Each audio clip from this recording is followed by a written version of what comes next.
much. I would like to begin by announcing some important developments in our war against the Chinese virus. We'll be invoking the Defense Production Act just in case we need it. In other words, I think you all know what it is, and it can do a lot of good things if we need it, and we will have it all completed, signing it in just a little while, right after I'm finished with this conference. I'll be signing it. It's prepared to go. So we will be invoking the Defense Production Act. Last week I signed an emergency declaration under the Stafford Act, which, as you know, we invoked previously, and which activated FEMA's National Response Coordination Center. FEMA now is fully engaged at the highest levels. Today, FEMA is activated in every region. We are at level one being the highest level, which we will work with, and we've been working with FEMA. I've done a lot of work with FEMA. They're incredible. It's always been on hurricanes or tornadoes. They're right now in Tennessee, a large group working in Tennessee have been incredible. That was a tragic event. Alabama last year, also a tornado, and then obviously the numerous hurricanes in different locations that were, in some cases, very devastating, and in every case, FEMA came through. This is a very different kind of a work for FEMA, but they will come through, as they always do. We have tremendous people, tremendous talent in FEMA. We're sending, upon request, the 2 hospital ships. They're being prepared right now. They're massive ships. They're the big white ships with the Red Cross on the sides. One is called the Mercy and the other is called the Comfort, and they are in tip-top shape. They soon will be. They're getting ready to come up to New York. I spoke with Governor Cuomo about it. He's excited about it. And I also, we haven't made the final determination as to where it's going to go on the West Coast. The Comfort is located now in San Diego, and it's going to be, we'll be picking the destination fairly shortly. So those 2 ships are being prepared to go, and they can be launched over the next week or so, depending on need. Earlier this week, the first clinical trial of the vaccine candidate for the virus began in Washington State, as you probably know. The genetic sequence of the virus was first published in January, but thanks to the unprecedented partnership between the FDA, NIH, and the private sector, we've reached human trials for the vaccine just 8 weeks later. That's a record by many, many months. It used to take years to do this, and now we did it just in a very short while. That's the fastest development in history of what we're doing with regard to the vaccine. We're making very, very big progress. Today I can announce further steps to expand testing capacity. We're working with several groups to determine if the self-swab, a much easier process than the current process that's not very nice to do, I can tell you, because I did it. But we have a current process that's a little bit difficult. If you have it done, the groups are working on determining if a self-swab by an individual is as effective as the other. The other is very effective, very accurate. But we're going to see if we can do a self-swab, which is would be a lot more popular, I can tell you that.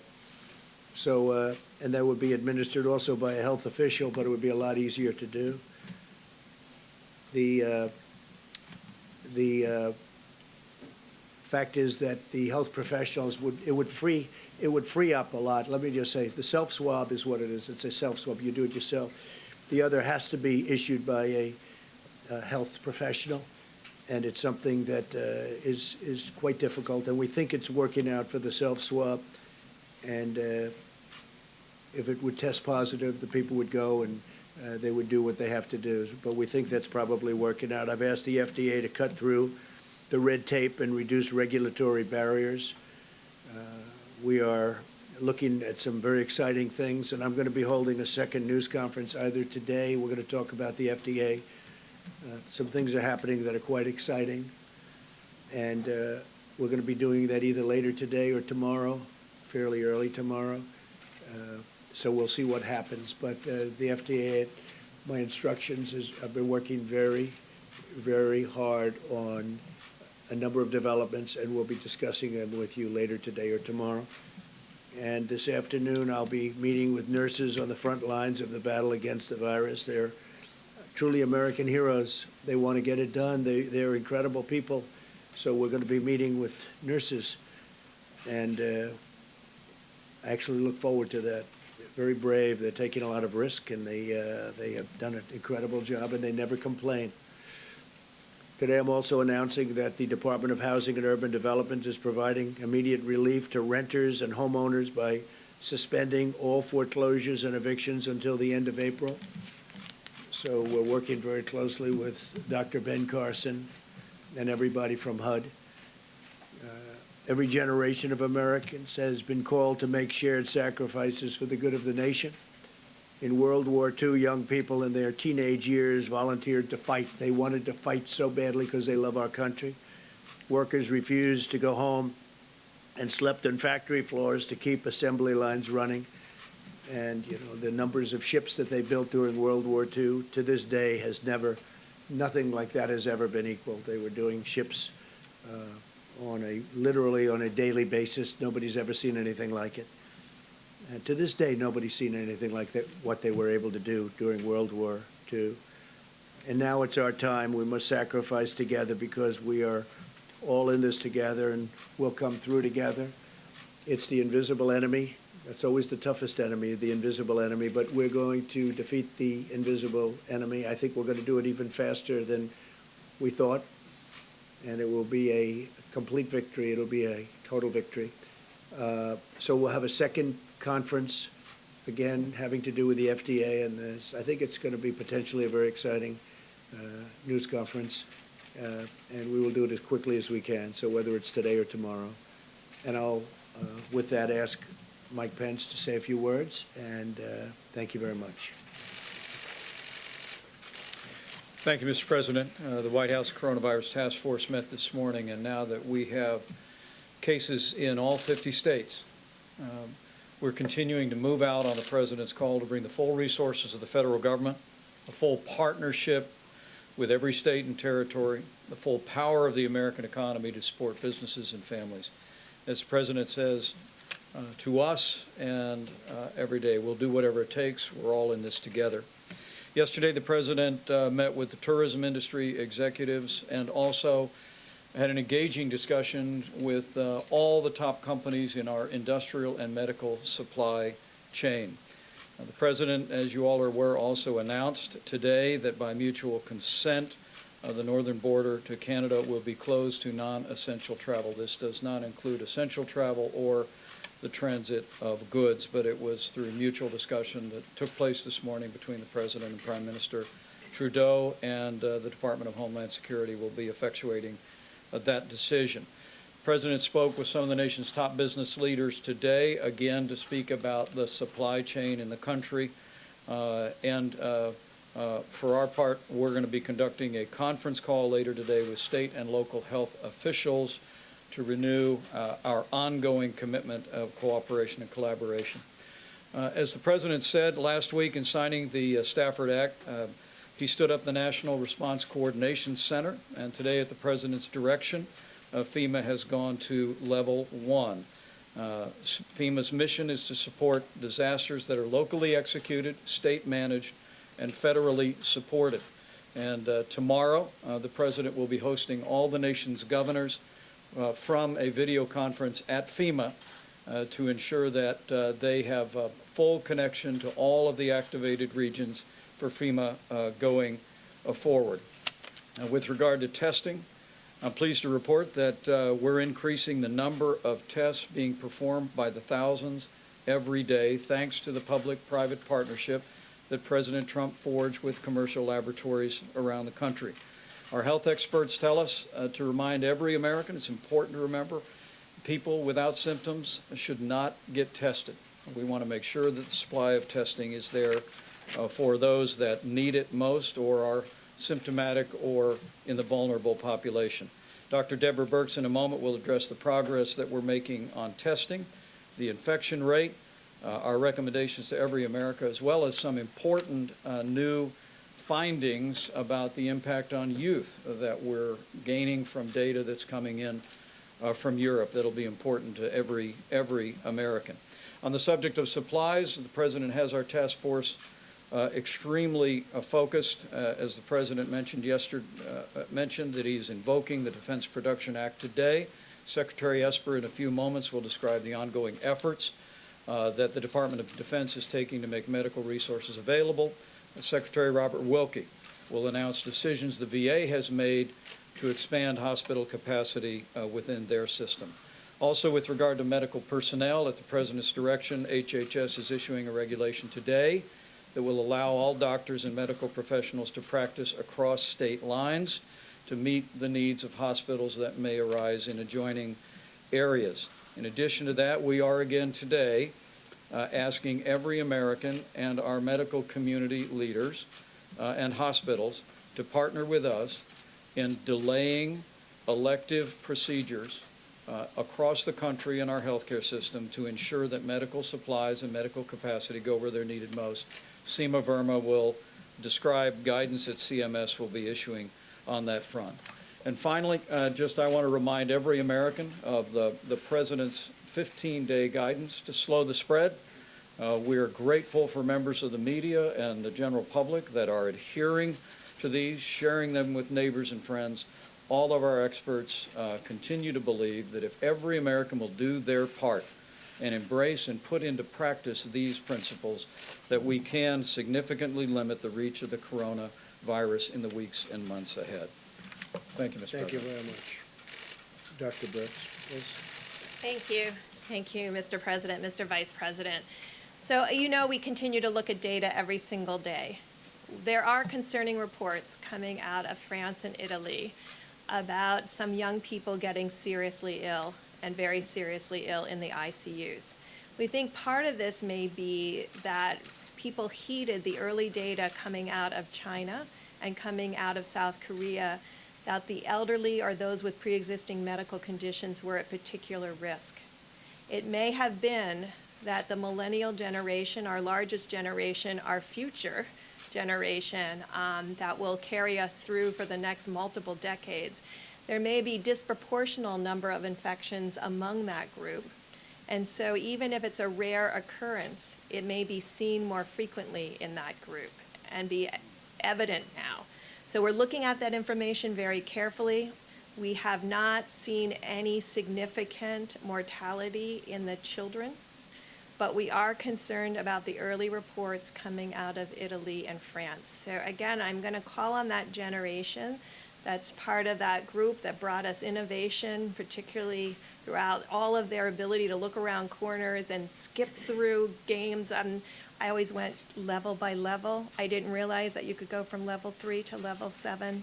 That's what they've taught us. They look for things that we don't see. We need them to be healthy. So again, not only calling on you to heed what's in the guidance, but to really ensure that each and every one of you are protecting each other. And so we cannot have these large gatherings that continue to occur throughout the country for people who are off work to then be socializing in large groups and spreading the virus. You have the potential then to spread it to someone who does have a condition that none of us knew about and cause them to have a disastrous outcome. Finally, on the testing piece and what we're learning, I know last week in bringing the private sector, I think what has been exciting to me over the last 2.5 weeks is to see this administration harness the full capacity of the private sector, understanding that a lot of our solutions that we need to confront this virus rely on the private sector. Bringing the private sector commercial labs was critical into this process. We are now beginning to see that they have spread out in a prioritized way because we asked them to prioritize the regions that were mostly affected. And so you still may have difficulty getting tests in areas that do not have significant cases. We've had them prioritize the regions where we need diagnosis and their diagnostic percent. Remember I told you South Korea was under 4%, so 96% of people were negative. The last report we've seen from the laboratories have about a 7+% positivity rate. Still 93+% or 92% are negative, but I think that's encouraging to me personally that we're prioritizing appropriately to those areas that have the greatest need. Today and yesterday, Thermo Fisher pushed out most of their laboratory testing capacity, and that will dramatically increase that platform and the ability to run additional tests in addition to Roche. So I appreciate everybody's attention to these numbers. I'm excited that we've prioritized where the need was the greatest. But again, please follow the guidance and please make sure in every report that you're putting out that you're talking about the presidential guidance to actually stop the spread of this virus. Thank you. Thank you, Deborah, very much. Mark, please. Sure. Thank you, Mr. President. So good afternoon, everyone, and I want to provide an update on DoD's coronavirus efforts as we continue to focus on our three priorities. That's, first of all, protecting our personnel and their families. Second, safeguarding our national security mission capabilities. And third, of course, supporting the administration's whole-of-government approach. First of all, though, I do want to assure the American people that the United States military remains ready and capable of defending the country and our interests abroad. Now, with that, the Department is leaning forward in our response to COVID-19. We have issued international and domestic travel restrictions to all DoD personnel and families that should dramatically reduce potential exposure to the virus. Those have been in place for some time now. As I announced yesterday, the Department of Defense will make available up to 5 million N95 respirator masks and other personal protective equipment from our own strategic reserves to the Department of Health and Human Services for distribution. The first 1 million masks will be available immediately. We are also prepared to distribute to HHS up to 2,000 operational deployable ventilators for use as needed. Yesterday, I was at Fort Detrick, Maryland, which is probably the military's premier research institute, where I got updated on the incredible work our people are doing as part of the interagency team to work on vaccines and therapeutics. They are making great progress there. We also have announced that we've certified our 16th lab, or will soon certify our 16th lab to help with processing tests from across the country. Additionally, I have directed, as the President mentioned, that the hospital ships Mercy and Comfort be prepared to deploy to increase the nation's medical capacity. And we have also alerted a variety of field and expeditionary hospitals to be prepared to deploy as well as needed, based on direction from the Commander-in-Chief. Today, leadership from the Army Corps of Engineers is in New York, meeting with Governor Cuomo and his team. I spoke with Governor Cuomo yesterday, and other governors I will be speaking to more in the coming days to make sure that they know what DoD can provide through our system to address their needs. In my conversations with governors and members of Congress about DoD's resources, I've made it clear that we will continue to support the administration's comprehensive efforts and the country every step of the way while ensuring our nation's security remains the top priority. I want to conclude by thanking again all of our service members and their families who have been affected by this outbreak. They are all great heroes. We are continuing to support them throughout this. We are all in this together. Thank you all very much. Thank you very much, Mark. Thank you. So yesterday, the President made a very important announcement about telehealth, and this is allowing our 62 million seniors to be able to get some medical services from the safety of their home, reducing their risk and without any copays. But we're also making sure that the healthcare system is prepared and that those on the front lines have the support that they need.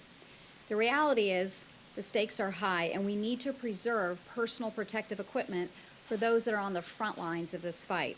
And to that end, we have put out guidelines over the last 2 weeks to expand the types of masks that can be used in routine care and saving those N95s for the most risky situations. Conserving personal protective equipment is also essential to combat the virus. So today, CMS will announce detailed recommendations to further promote this needed conservation, specifically by limiting non-essential elective medical and surgical procedures, including dental procedures. We believe that these recommendations will help surgeons, patients, and hospitals prioritize what is essential while leaving the ultimate decision in the hands of state and local health officials and those clinicians who have direct responsibility to their patients. And we urge providers and clinicians and patients to seriously consider these recommendations. They will not only preserve equipment, but it also allows doctors and nurses to help those that are on the front lines. And it'll protect patients from unnecessary exposure to the virus. We fully appreciate that this is going to have a major impact on the healthcare system, but the shared sacrifice is essential to help those that are on the front lines. And I want to thank the medical societies, such as the American College of Surgeons and the American Dental Association, that took a proactive approach and already posted these recommendations. And we've also talked to the American Medical Association, and they have fully indicated their support for this recommendation. We now invite the entire healthcare community to join us in this effort. Thank you. Thank you very much. Robert, please. Thank you, Mr. President. My instructions from the President were very clear.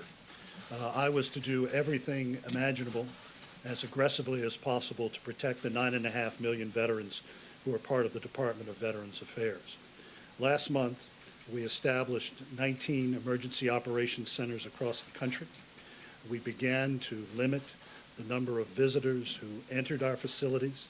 We began, I think, we were the first system to begin triaging across the country in our 170 hospitals the entrance of anyone into our facility without being questioned or tested.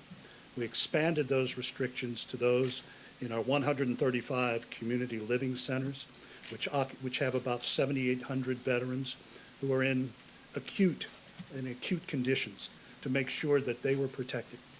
We also took the next step and made sure that we limited the dental surgeries that we were provided. We've cut back by 1/3 the number of routine appointments we have had, and we have canceled elective surgeries. These were all part of the President's directive to be as aggressive in a public health sense as we could be. And I think we have set the pace for the entire country. I will say, we've often said that we work the most noble mission in the federal government. Our veterans have been in the toughest spots in the world. They have been put in conditions that are unimaginable to most Americans, and they have responded. They have responded clearly. They have responded with passion, and also the 400,000 members of our department who are out there on the front lines. The last thing I will say is that you have heard a lot about the fourth mission that VA has. Our first three missions are health care, benefits, and memorial affairs. Our fourth mission is to support the federal government in times of natural disasters and pandemics. We are the buttress force in case that FEMA or HHS calls upon us to deploy medical professionals across the country to meet crises. We plan for that every day. We are gaming out emergency preparedness scenarios, and we stand ready when the President needs us to expand our mission. Thank you. Thank you very much, Robert. Thank you. You keep calling this the Chinese virus. There are reports of dozens of incidents of bias against Chinese Americans in this country. Your own aide, Secretary. It's where no matter what you have, it's not enough. That would be the case. We will be, it's being signed. It's essentially drawn, and I'm going to sign it in just a little while. If we need to use it, we'll be using it at full speed ahead. He says it's urgently needed to be used. Do you have some Well, targets? we're going to know whether or not urgent, but we will, yeah, we do have targets. We have targets for certain pieces of equipment. We have targets for masks. You know, the numbers of masks are incredible. We've ordered millions of them, but we need millions more. A thing like this has never been requested, and we've never had to even think in terms of these numbers, but we need millions of masks, and all of that will be ordered. We need respirators. We need ventilators is a big thing because it's a complex piece of equipment. So we have a lot of ventilators, but we're going to be ordering more. And second question, what size will the checks be that will be sent out to Americans? To be determined. We're working with the Senate right now. We're working with everybody on Capitol Hill. There's been tremendous, there really has been, I mean, with some exceptions, obviously, because it's always the way it is, but there has been, they've been getting along very well, Republicans and Democrats. It's a nice thing, very bipartisan so Would you far. like to see them more than $1,000? Well, we're going to see. I don't want to get into that right now, John. We are looking at different numbers. We're looking at timing that would be different, splitting the time, splitting the payments. We're looking at a lot of different things. Hasn't been determined yet, but it will shortly be determined, and people want to go big as opposed, everybody seems to want to go big, and they want to get to the recovery. The big day is, the big thing we can do is get rid of this horrible, I call it the unseen enemy. You call it, there's 1,000 different terms for it, but whatever, it snuck up on us, and it did 128 countries, I think it's in, something like that, very close to that, think of that. So it spreads violently, it's a very contagious, very, very contagious virus. Do you consider America to be on a wartime footing in terms of fighting this virus? I do, I actually do. I'm looking at it that way because, if it got out of control, the big thing we did was a very early stoppage of people coming in who could be very, very heavily infected. That was a very good move, and it was very early, very, very early, when most people, including a lot of professionals, they didn't want us to do it. That really saved a lot of lives. And yeah, I look at it, I view it as in a sense, a wartime president. I mean, that's what we're fighting. I mean, it's a very tough situation. You have to do things. You have to close parts of an economy that 6 weeks ago were the best they've ever been. We had the best economy we've ever had. And then one day you have to close it down in order to defeat this enemy. And but we're doing it, and we're doing it well. And I'll tell you, the American people have been incredible. For the most part, they've been really incredible. Yeah, please, Caitlin. For you, and then I have one for Secretary Wilkie as well, but I'll start with you. You just said there are a tremendous number of ventilators that we have, but for weeks, hospitals have been warning about a critical shortage that they say we are not prepared for. So why did it take so long to invoke the Defense Production Well, Act? hospitals are supposed to have ventilators too. And when we have thousands of ventilators, it sounds like a lot, but this is a very unforeseen thing. Nobody ever thought of these numbers. Nobody ever saw numbers like this. Even with regard to testing, normally we wouldn't be doing testing, and they decided to do it. Very, very hard to ramp up. Now we're getting highly sophisticated tests, and it's going very well, but nobody's ever heard of testing in the kind of quantities that you're talking about. But we knew for But- weeks we needed more ventilators, so why did it take so Well, long? we knew, it depends. It depends on how it goes. Worst case, absolutely. Best case, not at all. So we're going to have to see where it goes. But we are ordering thousands and thousands of ventilators. And they're complex, these are complex machines, and but we're ordering them. Does anybody have Mike, maybe you do, how many do we have? Yeah, you said And you we're could ordering, access the please, number. yeah, please. Do you know the Exact number? We have a specific number of ventilators in the stockpile. It's in excess of 10,000, and you just heard the announcement from the Department of Defense. They'll be adding several more thousand to that. But President, even this morning and yesterday afternoon, speaking with the largest companies in the supply chain in this country, we're hearing a tremendous spirit among industry leaders who are ready to step in and add to that volume. The stockpiles don't count all of the ventilators that exist today in the marketplace and in healthcare facilities around the country.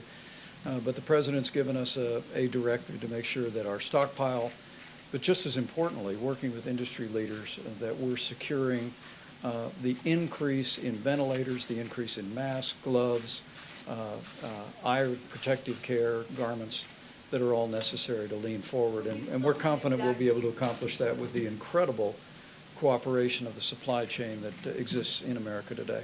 But we don't have an exact number for nationwide, how many ventilators we have? We can give you that exact number. We'll give it to Okay, you. that's what- But we're ordering a lot more. Okay, sorry. Yeah, go ahead in the back. We are hearing that the $1 trillion economic stimulus package could look something like $50 billion for the airlines, $150 billion in loan guarantees for critical sectors of the economy, a $250 billion payment on April 6th directly to individuals, another $250 billion payment on May 18th, again, directly to individuals, and as well, $300 billion for small business loan guarantees. Is that, in the general sense, what you're looking at? It could be, and we're also playing with a lot of numbers, a lot of very big numbers, and a lot of very small numbers, frankly. We want to take care, we have to help everybody. It was nobody's fault. This happened. I mean, some people could say it was somebody's fault, actually. But it was nobody's fault, and certainly none of these companies that all of a sudden had no passengers in planes and had no passengers on cruise ships and all of the things that have happened. But I will say that they can't be blamed for this, and we want to keep those companies vibrant because there's going to be a comeback very, very quickly as soon as this is solved, and it will be solved. We will win, and there will be a comeback, and it'll take place very quickly. $250 billion, there's give or take 330 million Americans or so. If you just do the math on that, that's about $750 a person. A family of four, that would be about $3,000 on average. Again, rough math. Is that where this is headed? Well, no, I don't want to say that because $1,000? it's a moving, these are all, every number that you mentioned, yes, we've talked about those numbers. We're also moving those numbers in both directions. So we'll let you know. It's moving along fast. Again, there's a great bipartisan effort going on that I haven't really seen before to this extent. On the self-swab that you mentioned at the Yeah. beginning of this, has the FDA approved that test? No, Is they're that what looking you're at it. waiting for? It's down the line, and they're looking at it very seriously. And I think it would be a great thing because the others, to use a nice word, it's very inconvenient.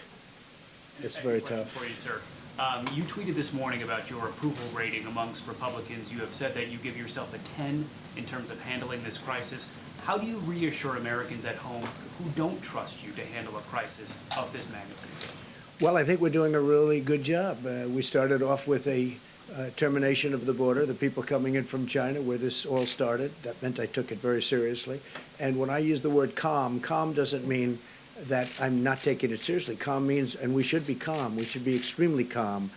But, yeah, 95% within the Republican Party and over 50%. And I also have, we have very great approval numbers. I mean, people like the job that we're doing. And when you compare this to other epidemics, or if you want to use a different term, you can, but within this country, and you look at what's happened over the years, this is being handled very, very professionally. We have the greatest professionals in the world. We're doing a good job. Nobody's ever been swamped like this. And nothing's been so contagious. The level of contagion has been incredible, actually. Nobody's seen anything quite like this. Yeah, Peter, go ahead. If I can ask about the tests, sir, for a second. If federal officials have shipped millions of tests, as you and your colleagues have said, why, as the federal government says, have only 59,000 tests been processed to this point? We just heard from the Atlanta public health director saying that they have fewer than 50 test kits for more than 900,000 citizens. Yeah, Where are well, the tests? I'll let Mike answer that. Deborah. So that's a very critical question, and thank you for asking it. So the test kits that we put out last week through the approval, the rapid movement of that meeting that President Trump called less than 2 weeks ago, that has resulted in bringing our private sector to the table, because the test and the platform that was out there could only run between 4 and 12 tests per platform per day. We've now moved into platforms that can run basically tens of thousands of tests per day. So the reason I'm grateful for your question, because it allows me to point out that, of course, then there was backlog. There were individuals who had been tested, who hadn't had their specimen run because of the slow throughput. It's now in a high-speed platform. So we will see the number of people diagnosed dramatically increase over the next 4 to 5 days. I know some of you will use that to raise an alarm that we are worse than Italy because of our slope of our curve. To every American out there, it will be 5 to 6 days worth of tests being run in 24 to 48 hours. So our curves will not be stable until sometime next week. The reason I talked about Thermo Fisher yesterday is because their platform is in 2,000 laboratories. They're the ones that are putting out the 1 million tests this week that will solve the issue that Atlanta and others have brought up. I wanted to be clear. We prioritize the areas. We do county-by-county analyses. Based on those analyses, on what counties had more than 50 cases, we prioritize the test kits we put out, the 400,000. And that's why we're seeing a 7% plus positivity rate. We'll be able to expand that platform and reprioritize based on the accessibility of the other kits. Mr. President, perhaps I can follow up. How are non-symptomatic professional athletes getting tests while others are waiting in line and can't get them? Do the well-connected go to the front of the line? Well, you'd have to ask them that question. I mean, Should that happen? I've read. No, I wouldn't say so, but perhaps that's been the story of life. That does happen on occasion, and I've noticed where some people have been tested fairly quickly. Look, we inherited Will you encourage them to defer their tests to others? Excuse me. We inherited a very obsolete system. This was a system that was out of date, obsolete, or it was a system that was never meant to take care of the kind of quantity, the number of people that we're talking about, millions and millions of people. If you go back in years past, like even recently with the flu, nobody had tests before. They didn't test the entire nation to see whether or not they had flu. They got the flu, they got better. Hopefully they got better, that was it. Now all of a sudden they do this very complex testing. What we've done is we've broken it down, we've broken up the system, but it was obsolete, and or you could say it was also a system that just wasn't meant to handle the kind of volume that you're talking about. We've rebuilt it into a system that for the future will be a very good system if you want to go this route. But this was never done before, and I would imagine it will be done in the future, but we built it into a very good system by using private companies, the great private companies. And I have to say Roche has been doing a very good job. They're doing a lot of work, a very good job. But this was an obsolete system. This was not a system that was meant to do anything like this or even near this. John? Mr. President, a couple of things. A major trade coalition is calling on you to suspend tariffs with other countries as part of the response to the coronavirus. Who heads that group? Those countries do, probably. No, it's Go check. It's an American free trade. I know, I'm sure free trade. Look, China's paying us billions and billions of dollars in tariffs, and there's no reason to do that. They haven't even spoken to me about that.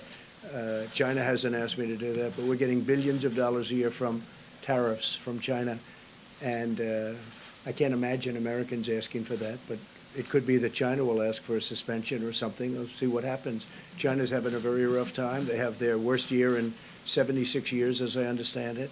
They're having a very, very tough time. And then on top of it, this happened with the virus.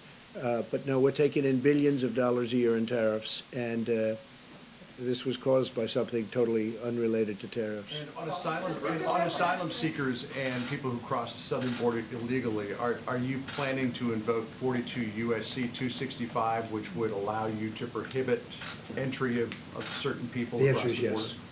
And when will that happen? Very soon, probably today. Yes. President, I have for you and then a question for Dr. Burke. Yeah. On the border, firstly, are there plans to fully shut the Mexican border? And what do you define as essential travel when it comes to the U.S.-Canadian border? Well, I think essential is medical.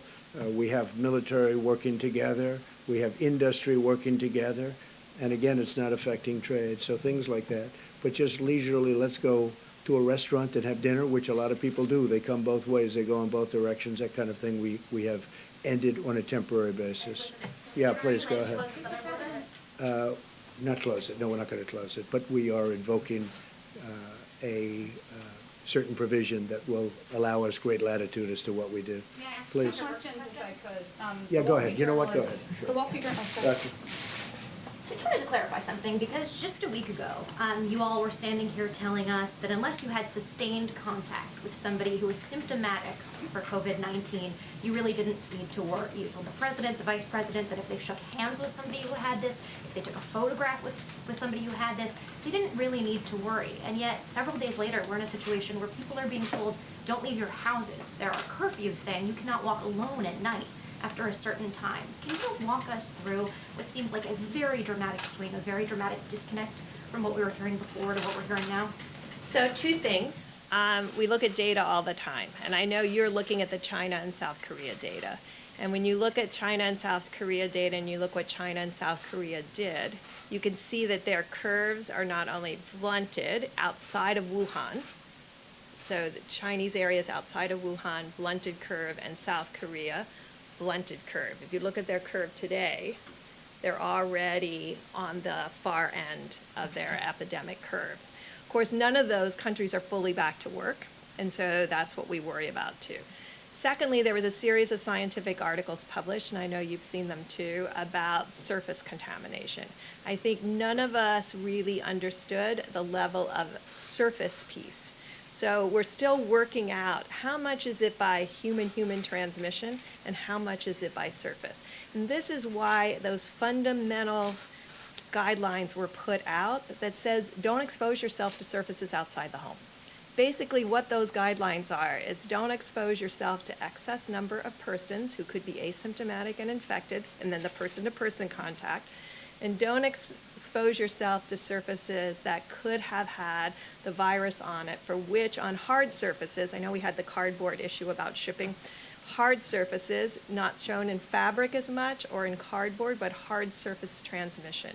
These are issues that we haven't had to deal with before with the level of respiratory infections, and that's why we have this concern, and that's why the President put out the guidelines. And so it's to cover both of those pieces. That's all new science, all new models. I think many of you have the Imperial study available and looked at the impact of those. That's the first time those have been modeled as a comprehensive approach to mitigating an epidemic. And Dr. Burns, yesterday. What about money? Go ahead. Mr. President, the Wall Street Journal is reporting that the administration looked at an executive order that would expand the use of investigational drugs against the virus, but that FDA scientists are warning that this could put patients at risk. I haven't Is this seen something the you're article. looking at? No, I haven't seen the article. We are making a lot of progress therapeutically, I will say that, but I have not seen that article, no. Go ahead. Mr. President, we've shut down non-essential travel to Canada. Are you considering shutting down all travel to blunt the spread of the virus? And we've heard from industries like the airlines who are seeking relief. What other industries how exactly is your administration going to determine which industries and businesses get Well, there are help? certain industries that people know. I mean, the airlines would be number one if you look at what's going on. They go from having the best year they've ever had to having no passengers because of what we've had to do in order to win this war. It's a war. And so, basically, what many of the industries are. What we want to do is we want to make sure they all stay together so that after the war is won, we can immediately go right back up to where we were and even beyond. I think we're going to go beyond where we were. And a lot of people are saying that, by the way. We're poised to do that. But we have to win the war first. Yeah, please, go ahead. To follow up on that, Treasury proposed $150 billion today for those industries, but their proposal doesn't detail which industries would get that money and how much. So aside from the airlines, which you just mentioned, what about the cruise industry, the hotels? Yeah. How much of that money do you see them each We're getting? talking about all of it. Haven't detailed it yet. We have detailed it to senators and to members of the House. We have been talking about it, and we're coming up with numbers. Haven't gotten there yet, but certainly hotel industry, the cruise ship industry, the airlines, those are all prime candidates, absolutely. On the northern border, sir, when you say Which border? the northern border, Yeah. when you say temporary, which is what you said in your tweet, does that mean 30 days? I would say 30 days, and hopefully at the end of 30 days, we'll be in great shape. Jeff, please. Mr. President, I was struck by what Dr. Burke said about millennials and others perhaps not taking some of these warnings as seriously as you would like. Some of those people also seem to be your supporters and conservatives who may be quoting some of what you said at the beginning of this, comparing it to the flu. What is your message to them to really follow what you've been saying so far? And are you concerned that they're still listening maybe to some of your earlier comments rather than your more recent ones? Well, I think my earlier comments are to be calm. I mean, I do want people to be calm because we're going to win this and we're going to win it. It's just a question of time. And I wanted to go quickly. So based on the fact that I wanted to go quickly, I hope they just listen to what we've been saying over the last period of time. We don't want them gathering, and I see they do gather, including on beaches and including in restaurants, young people. They don't realize they're feeling invincible. I don't know if you felt invincible when you were very young, but they were feeling totally invincible or are feeling that way, but they don't realize that they can be carrying lots of bad things home to grandmother and grandfather and even their parents. So we want them to heed the advice. We mean the advice, and I think it's getting through. I do believe it's getting through, Jim. If they're watching, Please. what do you say to them if they're watching? Sorry. If they're what? I think there are a lot of them watching, a lot of these people at home, these young people. Well, I think I just said it. I was going to say, what do you Heed say to the them? advice. Heed the advice. I just said, yeah. Thank you. Thank you, Peter. How long do you think Thank this you, is gonna Mr. last? President. Mr. President, how long do you think this is gonna last? We'll get you next, okay? Say it. Thank you, Mr. President. In talking about China, you've been very clear about who you think is to blame or where the origin to blame for this virus is. Not Senator- think. No. I don't think. I know where it Right. came from. I don't know if you'd say China's to blame. Certainly, we didn't get an early run on it. It would have been helpful if we knew about it earlier. But it comes from China, and it's not a question about that. Nobody's questioning that. Senator Cotton is saying that they should be punished, in so many words, for inflicting this on the American people. Do you feel that way about it? Well, I have a lot of respect for Tom Cotton, and I know exactly what he's been saying. And there are those people that say that, so we'll see what happens. Thank you. Go ahead, it's your turn. Go ahead. Please. He's been waiting a long time, please. You've had your hand up so nicely for a long time. It's your time. Thank you, sir. We've seen the Chinese government kick out reporters from the Wall Street Journal, the New York Times, the Washington Post. What is your message to the Chinese when it comes to transparency at a moment when you still have reporters asking you questions here at the White House? Yeah, I'm not happy to see it. I don't, I have my own disputes with all three of those media groups. I think you know that very well. But I don't like seeing that at all. I'm not happy about that at all. Yes, please. You didn't correct the language, so I wonder if you agree with it. Do you believe that China is inflicting this upon our country? No, I don't believe they're inflicting. I think they could have given us a lot earlier notice. Absolutely. Please. Go ahead, please. Go ahead. Yeah, Mr. President, your credibility ratings are very low. There was a recent NPR poll. Who are you asking that question? I'm asking. Because I see that they're very high. You know, if you look, I'm 95% of the Republican Party. We just had a poll that was done by a very reputable group where I'm beating Sleepy Joe Biden by a lot in Florida, in the state of Florida, and in other states. You know, so I don't really know who you're talking about. All right, Jennifer, go ahead, please. Two questions, if you're willing, sir. Would you give us an update on your conversation with the airline executives? Yeah. Did you explain to them what's coming? What was their I reaction? did, and they explained to me where they're coming from. I mean, they went from, as I said, full planes, packed, the best year they've ever had by far, to boom, one day empty because of what we have to do to get rid of, to win this war. Or we would have a level of death like people haven't seen before. So they've been fantastic. I mean, they've been great. But, you know, they went from being extremely happy to being people that are running companies that are going to need some help. And we'll help them, Jennifer. On SBA loans, would you be willing to give us an update on how that's going? We've been getting some reports that counties have been having difficulty getting Well, it's going. I mean, there's a designated lot of influx to those loans, as you can imagine. A lot of people are looking at it, but we're going to be increasing funding a lot. They're very well prepared to do what they have to do, and the SBA is doing a fantastic job. She is doing a really good job, the administrator. John? Mr. President, a couple of questions for Dr. Burks, Yeah. if I could.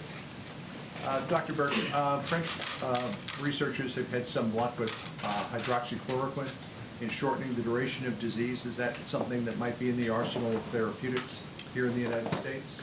I think we're exploring every one of those issues. The president asked for a critical briefing on that today. He opened with that. It is more than that single drug. There are other drugs that individuals are looking at. Just to go back to what we talked about many times, there is things that look really good in cell culture against the virus that may look good in small animals and then don't have an impact in humans. And so those are the pieces that we're looking at very carefully. Of course, there's always anecdotal reports, and we're trying to figure out how many anecdotal reports equal real scientific breakthroughs. And second question, are you confident of the seasonality of coronavirus? All we can do is look at the past to inform the future. We know what SARS looked like. We also know, and I just want to put this out, I know you can get it online, look at the curve in China and look at the curve in South Korea. Those curves were accomplished in still the winter season. And so we're trying to understand what those relationships are. We're very interested in the curves in Italy because of their different approach, and we're following every single country's curves. And so all we can do is look at prior coronavirus and prior respiratory infection RNA viruses. These are RNA viruses. When you look at flu in the northern hemisphere, when you look at parainfluenza and some of the other cold viruses, and if you look at SARS, that's the way the peak normally occurs. But that is a November to April. We all started later. And so you're asking me to predict based on a later start, and that's what we're trying to really look at China and South Korea to really inform that. All right, Caitlin, go ahead. A question for Secretary Wilkie, if you don't mind, or you could answer if you'd like. How many veterans of those that need to be tested have been tested? Those that have needed to be tested, we believe we've caught most of them. Right now, we have 44 veterans who have tested positive. Sadly, one has passed in Portland. We are working with state labs and private companies to make sure that testing is available. Because the president had us out aggressively early, we have been in a better place than most healthcare systems in the country. I cannot predict, as Dr. Burke said, when the next surge will be, if it will be, but one of the things that we do at VA is that we prepare for national emergencies, be they national disasters or epidemics. We started preparing for this. We started stockpiling equipment. Our equipment is stable, and I think that's in large part because of the instructions the president gave me. But do you have a number of how many have been tested out of the number that We've you tested several hundred. I can't give you the direct. Yeah, we've tested several hundred. Yes, we've tested several hundred. I don't know exactly. I do know that 44 veterans have the virus. Most of those are quarantined at home. Go ahead in the back, please. Thank you, Mr. President. The question for Dr. Burks, quickly. I'm trying to understand what it's about the mortality rate. Yesterday, we underlined the fact that we had reached 100 deaths. And this morning, we wake up and we're at 110. Within 12 hours, we climbed by 10%. Is it something we have to expect from now on, a 10% increase every 12 hours? So very early on in each one of these cases, if you look at all of the countries to date, the mortality is higher at the beginning because you're diagnosing the sickest, the ones who came in quite ill. And I just want to remind the American public that still the majority, the risk for serious illness in the majority of Americans are low. But that doesn't mean that you can't transmit it to one of those higher risk groups. And that's why we're asking for all Americans to take responsibility. You're seeing mortality or deaths today from infections that occurred 2 to 3 weeks ago in general. The other thing that you're seeing is the dramatic and very difficult impact of this virus in nursing homes. And that's why very early on, the president and vice president had us come out and CMS put those very strict rules in place. And everybody thought we were being too strict and keeping loved ones away from their family in nursing homes. If we're going to solve this with a lower death rate, we have to protect the elderly because of their percent is much higher in mortality than any other age group. Okay. Go ahead, please. Mr. Go ahead. President, there's reporting that the federal government has a plan that shows that this coronavirus outbreak might last as long as 18 months. Are you seeing those numbers? Could it No, just we're not actually seeing last? that at all. And then my second question is, there are at least one White House official who used the term Kung flu, referring to the fact that this virus started in China. Is that acceptable? Is it wrong? Are you worried that having this virus be talked about as a Chinese virus, that might I wonder who said that. Might that. focus, Do you know who said that? I'm not sure the person's name, but would you condemn the fact Say that the term Kung flu, again. A person at the White House used the term Just the term. Kung flu. My question is, do you think that that's wrong, Kung flu? And do you think using the term Chinese virus, that puts Asian Americans at risk, that people might target them? No, not at all. I think they probably would agree with it 100%. It comes from China. There's nothing not to agree with. Update from Capitol Hill. The Senate today has been working on the coronavirus relief bill. Currently, senators are debating and voting on 3 amendments to the bill. Earlier, just a few moments ago, they defeated Kentucky Republican Senator Rand Paul's amendment, which insisted on those receiving government relief checks to have a Social Security number. It also calls to terminate United States military operations and reconstruction activities in Afghanistan. The vote on that was 3 in favor, 95 against. Another amendment vote going on. It's now scheduled actually for 2 p.m. Eastern. And following this, the chamber will